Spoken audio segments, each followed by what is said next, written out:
So Congress passes this gargantuan $1.1 trillion spending bill ostensibly to fund the government through next September. You can look right there. It's pretty favorable. The bill, of course, includes all kinds of crazy things. How about this? Tax breaks for the film industry, thoroughbred racehorse owners, unions, of course. Don't forget the solar industry. It also makes permanent those emergency measures. You remember the temporary things in the stimulus bill, child tax credit, $1,000, earned income tax credit, the American Opportunity Tax Credit for college. I mean, it goes on and on and on. Helping me to break this bill down, Representatives Marsha Blackburn and Diane Black. All right, Representative Blackburn, I got to tell you that the bill, it quadruples the amount of low-skilled workers that comes into this country. It doesn't address the refugee crisis, and yet a lot of Republicans voted for it. Why? I don't know. I guess that they felt there was more good than bad in the bill. But, Charles, as you know, the Office of Refugee Resettlement, the Syrian refugee issue, dealing with the president's executive amnesty, those are items that are at the top of the list. People are concerned about national security. Your previous guest just hit this point perfectly. It's the top issue in the presidential race. How could we pass a budget and not put the emphasis on dealing with the refugee and the illegal alien issue? It's something people expected to see. And I have to tell you, we didn't have any calls coming into our office saying, please vote for this omnibus.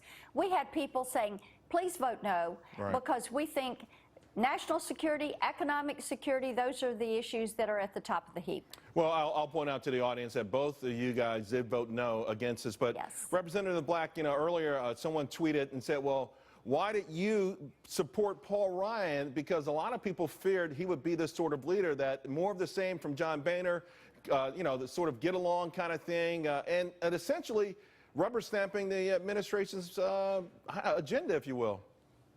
Look, I love Paul Ryan. I think he is a tremendous man. He's been dealt an awful hand where he went into this without a whole lot of strength in the negotiations. And so I will say that I don't think he was dealt a very good hand. But, Paul and I are friends, and I told him I could not vote for this bill.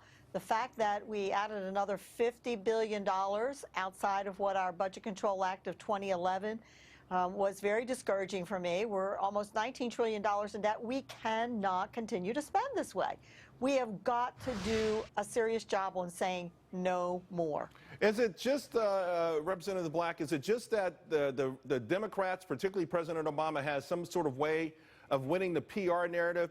Last time the government shut down, things weren't that bad. And by the way, the sequestration, we started getting better. It was working. It was a drop in a bucket, and it was working. And the floodgates have opened up again. You're right, and that was the whole point of us putting the sequestration there. Look, it was not fair to the military. And if I were to say there were any area that I felt that we should go outside of sequestration to be able to fund, it would be the military, because they were unfairly treated in that sequester. And we do have a big issue about national security, and we do have to make sure that the men and women that we send in these dangerous situations have all the support that we can give them. But this was much more than that. There was domestic spending in there, and Charles, you've already talked about several areas that you just shake your head and go, how in the world are we continuing to do those same kinds of things? So, Representative Blackburn, let's say, for instance, one of these non-establishment candidates wins the GOP primary and then goes on to win the election. I wonder if some Republicans who are embedded already in D.C., deeply embedded, will even work with them.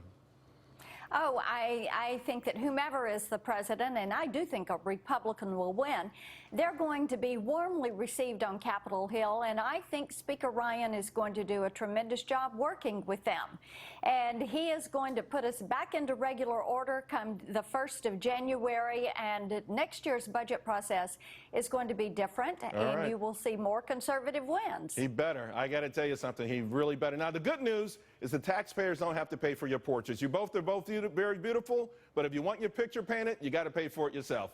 All right, guys, thanks a lot. Have a great weekend. Thank you. Thank you for having us, And obviously, Charles. you don't want to miss the Fox Business.